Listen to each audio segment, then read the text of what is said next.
Bagaimana kalau saya kasih tahu Anda, kalau Bapak hedonisme dunia, seorang filsuf yang namanya sekarang sering banget kita pakai buat nge-labelin gaya hidup yang, ya Anda tahu lah, pesta pora, belanja barang mewah terus-terusan.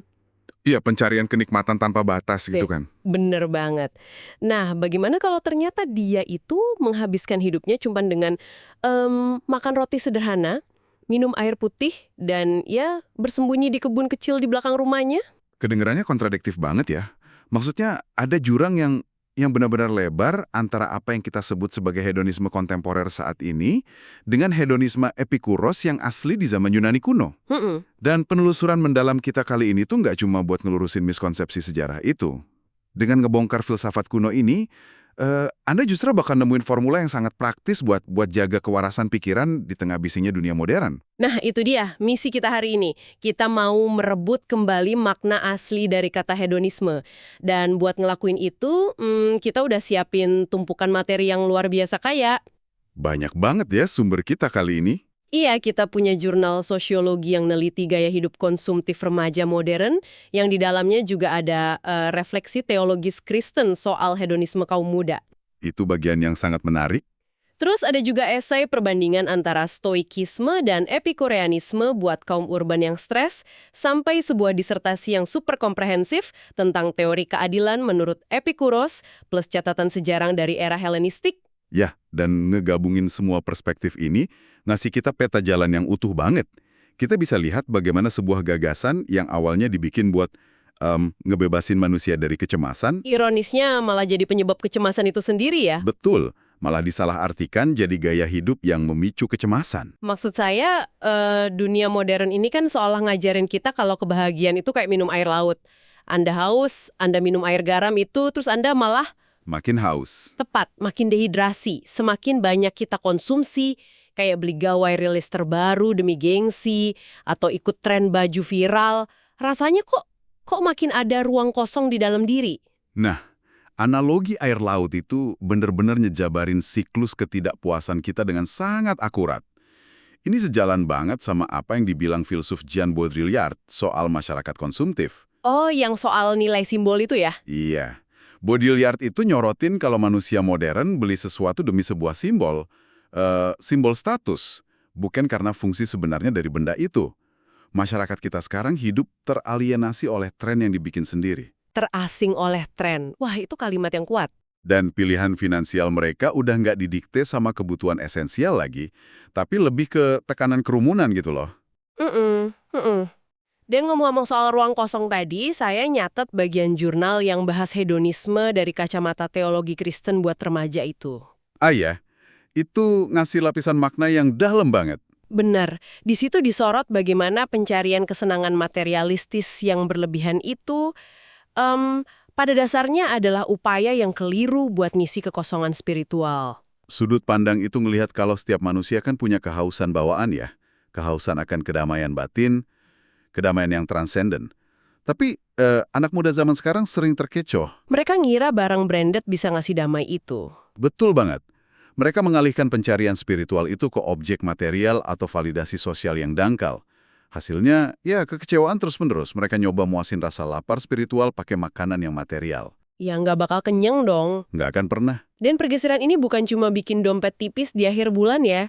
Catatan dari sumber kita juga ngasih lihat realita yang jauh lebih gelap. Sangat kelam lah. Kalau pencarian kesenangan dipisah total dari kebijaksanaan, jurnal kita ngangkat satu tragedi nyata yang memilukan. Yang kasus remaja itu? Iya, kasus seorang anak usia 14 tahun yang merelakan dirinya dijual sampai 35 kali cuma demi bisa beli handphone seharga belasan juta rupiah. Ya ampun, itu bener-bener bikin merinding pas bacanya. Teks dari sumber kita mendeskripsikannya dengan sangat prihatin. Anak ini bersedia ditarik ke dunia eksploitatif cuma demi dapat terang layar gawai ke wajahnya. Wow.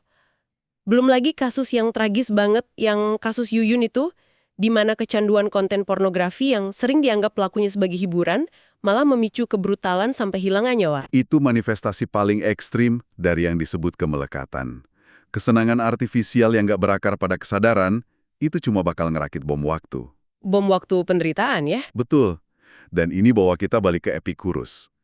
Ironis banget kan, Bapak hedonisme ini justru bakal jadi orang pertama yang nentang keras gaya hidup yang sekarang kita sebut hedonis. Jadi bagi Epikurus kesenangan tertinggi itu apa dong kalau bukan barang mewah? Bagi dia, kesenangan tertinggi itu ada dua hal esensial.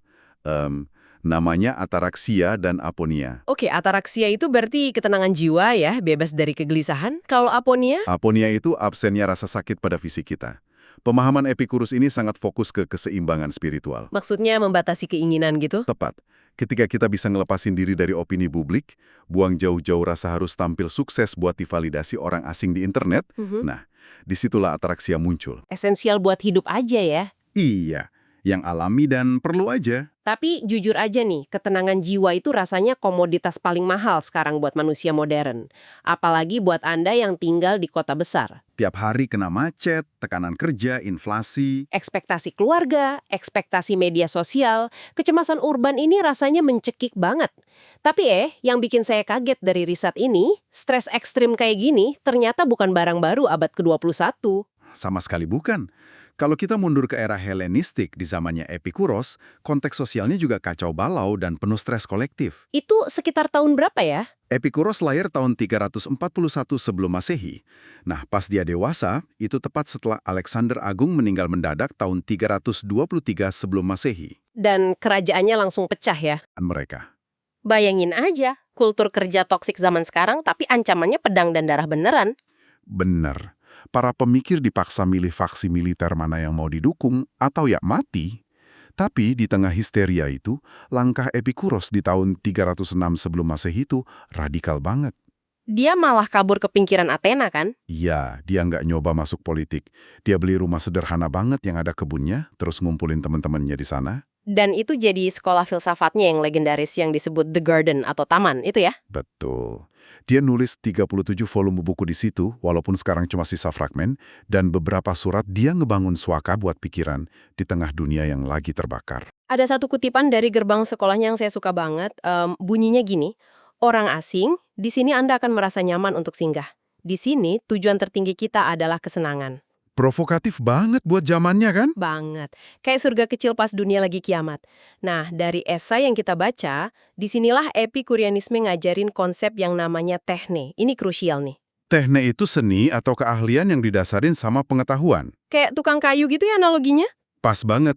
Tukang kayu kan harus belajar techne dari kerjaannya, paham serat kayu, ngukur, motong, biar bisa bikin meja yang kokoh. Epikuros percaya kebahagiaan itu nggak jatuh dari langit. Kebahagiaan itu kerajinan yang harus dirakit. Jadi kita dituntut secara aktif ngelola hasrat kita. Ya, harus bisa misahin pakai rasio, mana yang kebutuhan biologis nyata, dan mana yang cuma ilusi budaya. Baru setelah itu kita rancang rutinitas yang neken rasa sakit. Seni mengukir kedamaian pikiran. Keren banget. Tapi ini ada perdebatan klasiknya. Buat ngadepin badai kehidupan sekarang, orang urban kan lebih sering disodorin stoikisme ya. Oh iya, Marcus Aurelius, Epictetus, buku mereka ada di mana-mana. Kan mereka ngajarin ketangguhan, tetap tegar, nyelesain kewajiban seburuk apapun situasinya. Apa bedanya Epikureanisme sama kaum Stoa ini? Kan sama-sama dari era Helenistik. Ibaratnya tuh mereka berdua kayak rival, yang nyari garis finish yang sama, kedamaian, tapi ngambil rute yang benar-benar berlawanan. Oke, maksudnya berlawanan gimana tuh? Stoa itu kan fokus ke penyempurnaan rasio dan hidup selaras sama takdir alam. Kebahagiaan mereka bergantung sama integritas jalanin tugas di panggung sosial, mau kondisi di luar hancur kayak apa. Jadi kalau hujan badai turun pas mereka tugas, orang Stoa bakal tetap berdiri tegak di tengah hujan lebat itu. Benar. Mereka meyakinkan diri kalau mereka nggak bisa ngendaliin cuaca, tapi bisa ngendaliin reaksi batin mereka. Masuk akal. Terus kalau Epikurianisme? Nah, orang Epikurian yang cerdas bakal ngelihat badai dari balik jendela, senyum, terus milih nyiduti anget di dalam rumah bareng sahabat-sahabatnya. Hahaha, nggak ada kewajiban menantang badai dong ya? Nggak ada, kalau memang ada pilihan rasional buat berteduh. Dan karena pendekatan ngindari penderitaan ini, kaum Stoa itu merendahkan Epikuros banget. Ya, Epictetus nyebut dia pengecut kan? Betul, dianggap lemah mental karena lari dari tanggung jawab publik. Aristotelian sama Platonis juga benci dia, dianggap terlalu antisosial. Hujatannya tajam juga ya. Tapi coba kita pikir-pikir lagi nih, buat Anda yang lagi dengerin, yang tiap hari dibombardir notifikasi kerjaan dan tuntutan sosial, masa sih milih buat berteduh itu pengecut? Justru itu opsi bertahan hidup yang paling masuk akal, kan? Benar. Nggak semua orang harus jadi pahlawan di garis depan politik. Kadang nge-mute grup kantor pas weekend, menepi dari keramaian, dan nikmatin persahabatan tulus di kebun kita sendiri, itu keputusan paling sehat. Makanya ini jadi penawar yang solid buat stres urban. Epikuros sadar betul kalau ambisi politik dan haus validasi itu racun buat ataraksia. Memicu ketakutan dan kecemasan terus ya. Iya, jadi memisahkan diri secara strategis itu langkah paling rasional menuju kebahagiaan. Oke, gagasan ngumpat ini Anda buat individu. Tapi tunggu dulu. Kalau kita tarik argumen ini lebih jauh, kalau kita semua ikutan Epikuros, bersembunyi di kebun masing-masing dan cuma peduli ketenangan sendiri, Masyarakatnya gimana? Gitu kan? nah iya, nanti dunia hancur dong. Kalau nggak ada yang ngurus negara, keadilan sosialnya dari mana? Ini pertanyaan yang sering dilontarin.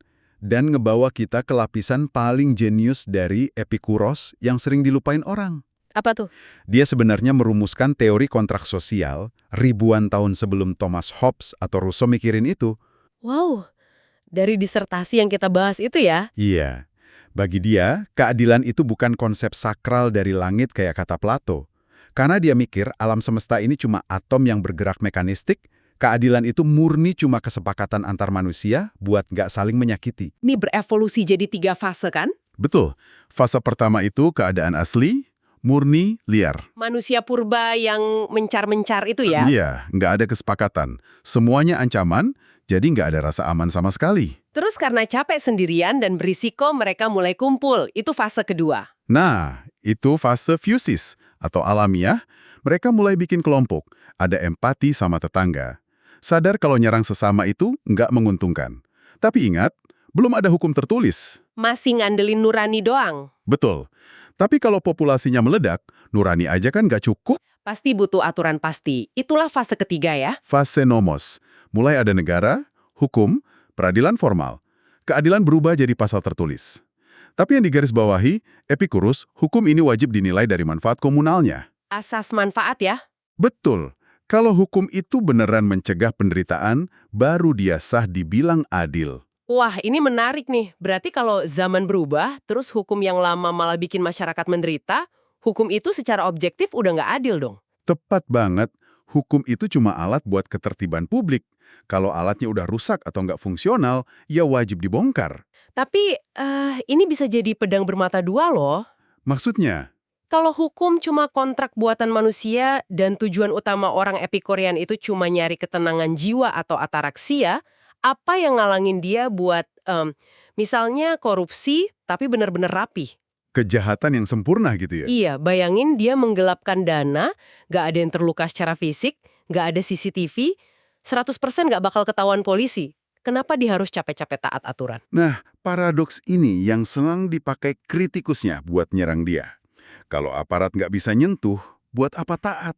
Tapi Epikuros punya jawaban psikologis yang tajam banget. Gimana tuh logikanya? Orang yang beneran bijak nggak bakal ngelanggar hukum, bukan karena takut sama kertas hukumnya, tapi demi melindungi ataraksianya sendiri. Melindungi ketenangan batin dengan nggak berbuat jahat. Iya, karena secara psikologis, nggak ada orang yang bisa 100% yakin kejahatannya bakal ketutup rapat selamanya. Oh, rasa takut ketahuan itu ya? Tepat, begitu Anda mencuri, Anda nanam benih paranoia di otak Anda. Ada audit dadakan, jantung deg-degan. Ada telepon masuk, panik. Antisipasi nunggu bom waktu itu meledak. Itu hukuman internal yang nggak ada habisnya. Benar. Epikuros bilang, cemas yang menggerogoti dari dalam itu jauh lebih menyakitkan daripada untung materi yang didapat dari hasil curian. Gila, penjara di dalam pikiran sendiri itu nyiksanya jauh sebelum polisi ngetuk pintu rumah ya. Sangat realistis kan? Jadi ketaatan pada hukum itu pada akhirnya adalah asuransi buat keamanan jiwa Anda sendiri. Nggak ada kemewahan fisik yang sepadan buat ditukar sama hilangnya kedamaian pikiran. Wah, ini perjalanan perenungan yang sangat mencerahkan. Sangat. Teruntuk Anda yang mendengarkan sampai detik ini, kita udah ngupas esensi terdalam dari filsafat yang sering dihakimi ini. Hedonisme sejati menurut Epikuros itu bukan akumulasi barang buat nambal kehausan spiritual. Tapi seni menyederhanakan keinginan biar bisa dapat ataraksia. Betul, keberanian memangkas ego sampai jiwa kita bisa napas lega. Dan soal keadilan, itu bukan konsep mistis, melainkan cuma kesepakatan rasional biar kita hidup aman tanpa disakiti. Dan di era industri yang nyuruh kita konsumsi terus, keterampilan tekne buat memilah mana hasrat alami dan mana racun ilusi itu jadi skill bertahan hidup paling krusial. Memisahkan diri sementara dari polusi kebisingan itu taktik utamanya. Dan ini bawa saya ke satu pikiran akhir buat Anda renungkan. Silakan. Epicurus nyuruh kita jauhin ranjau politik, milih teman yang tulus, dan ngebangun benteng perlindungan di sekeliling taman kita biar tenang. Di dunia fisik, itu masuk akal. Ya, strategi pertahanan yang brilian. Tapi pertanyaannya, di era digital ini, apa benteng itu masih bisa dibangun? Taman privat paling privat kita dari ruang keluarga sampai kasur kita itu terus-terusan disusupi dunia luar lewat layar HP di tangan kita. Algoritma media sosial terus ngejarah ketenangan kita 24 jam ya. Nah itu, jadi coba pikirin, mampukah kita mendirikan tembok digital yang cukup tebal buat isolasi ataraksia kita hari ini? Atau jangan-jangan kita udah di titik darurat di mana kita butuh kontrak sosial yang baru? Kontrak dengan siapa? Bukan dengan manusia lain lagi, tapi kontrak keadilan langsung dengan teknologi itu sendiri. Wow, menjinakkan teknologi sebelum dia ngambil alih navigasi ketenangan hidup kita ya. Itu pertarungan eksistensial terbesar abad ini sih. Tantangan yang ngeri tapi menarik buat ditaklukkan. Jadi, jangan mau dibuai minum air laut terus-terusan ya. Terima kasih banyak udah ngobrol bareng, teruslah bersikap kritis, dan sampai jumpa di penelusuran kita berikutnya.